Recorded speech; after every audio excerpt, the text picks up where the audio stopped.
For the love of money, people will steal from their mother. For the love of money, people will rob their own brother. For the love of money, people can't even walk the streets. Ladies and gentlemen, y'all already know this is Punch Wrong Boxing, aka Mr. Moonshine himself. Yeah, you see the thumbnail. Yep. Subriel Matias downfall.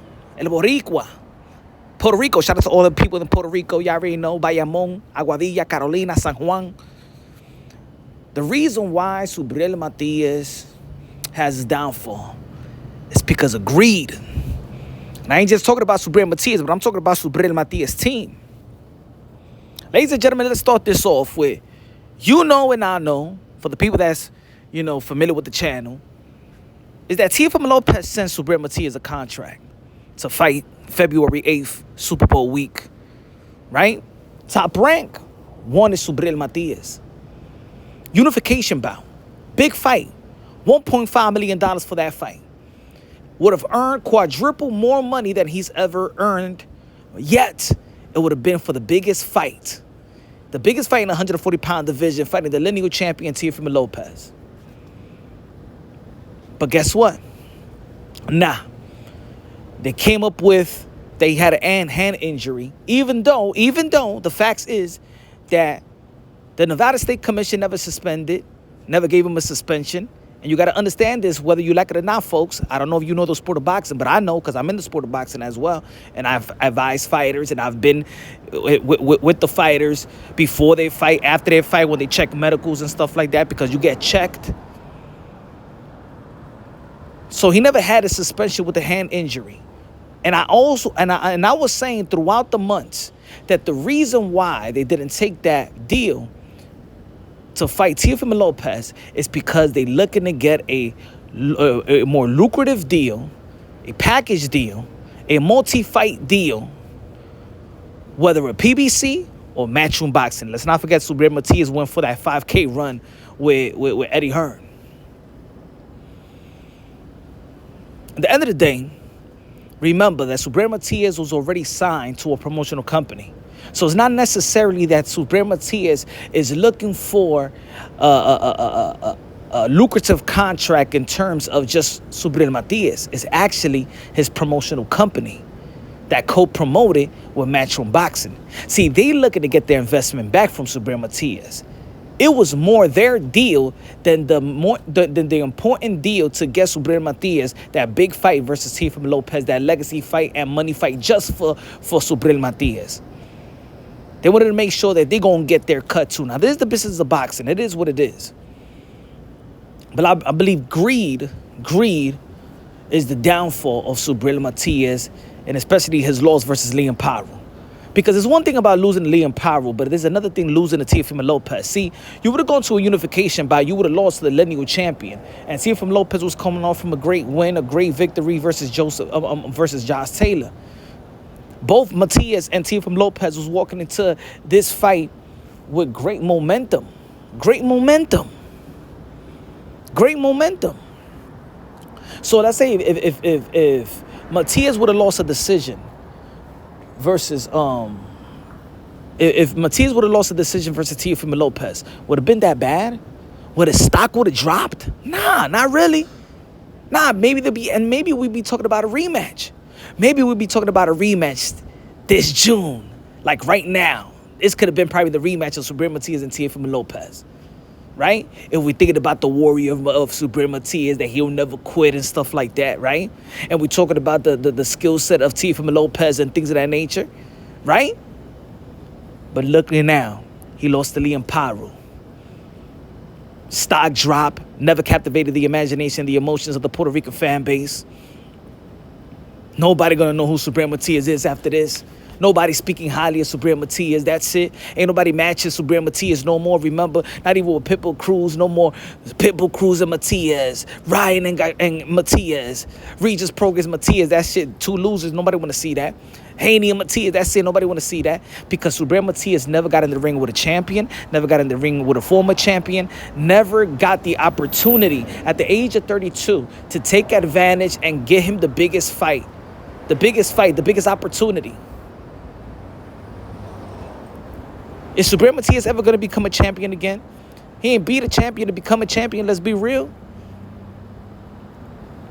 How many opportunities Matias is gonna take? Ladies and gentlemen, there was a bad move. It was a bad move for Subriel Matias' team. You should have gave him the opportunity to fight for a unification bout versus the lineal champion. And at least if he loses, his stock doesn't drop because he only loses to Teofimo Lopez, the best in the division. He lost to a nobody. And I'm not saying that Liam Paro is really a nobody. I'm just saying in terms of the elite, he lost to a non-elite. This is the second time losing to a non-elite.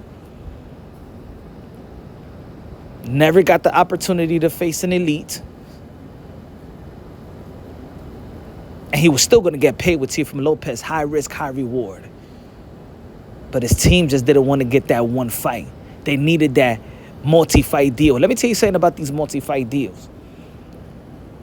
If you lose, because I know in Subriel's next fight, he's not going to get paid that much. As a matter of fact, Subriel Matias is going to get paid probably less.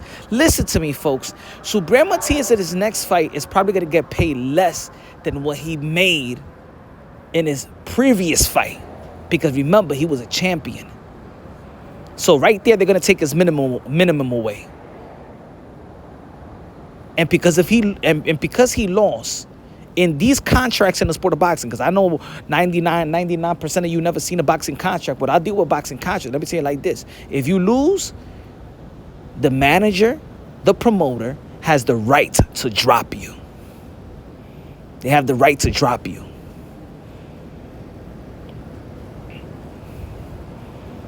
I just think that this was a bad decision. They had the opportunity, they had the belt, they had the strap, they had the opponent, they had the setting for Subriel Matias and Teofimo Lopez. And he dropped the ball. And look, greed sometimes, it doesn't help everybody, right? It doesn't help. Remember Deontay Wilder with Anthony Joshua? He's going to bet on himself and never got that Anthony Joshua fight. Hey, we're talking about Teofimo Lopez. Remember, Teofimo Lopez won that Thriller purse bid, right? Want that Thriller purse bid with George Kambosos when Top Rank didn't want him to fight George Kambosos. And then what happened? Sometimes money, sometimes all money ain't good money. Look at Devin Haney, look how he lost to Ryan Garcia, right? And sometimes all money ain't good money.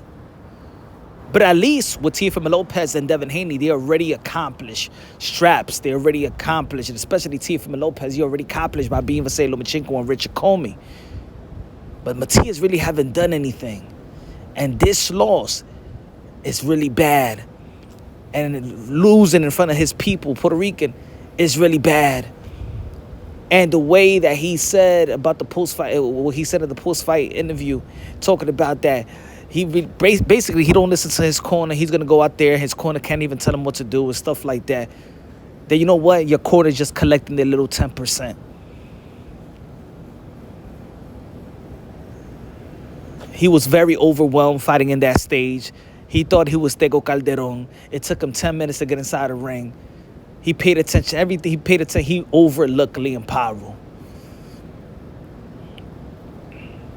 And it looks like nobody in this team could talk to him in terms of letting him know, be humble. Look what Panda said, his trainer. He wasn't humble at all. Leading into the fight, you already know that Subriel Matias, his head was not in it. His head was in everything else.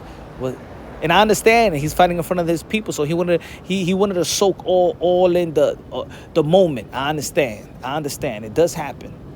But you got to stay ready. You got to stay professional. You got to stay hungry. You got to stay in the character of what got you to that point. I don't know if Subriel Matias ever going to be what you thought he was. Let me know what y'all think, man, in the comment section. Y'all already know this is Punch on Boxing, a.k.a. Mr. Moonshine himself. Love y'all. God bless, and on to the next.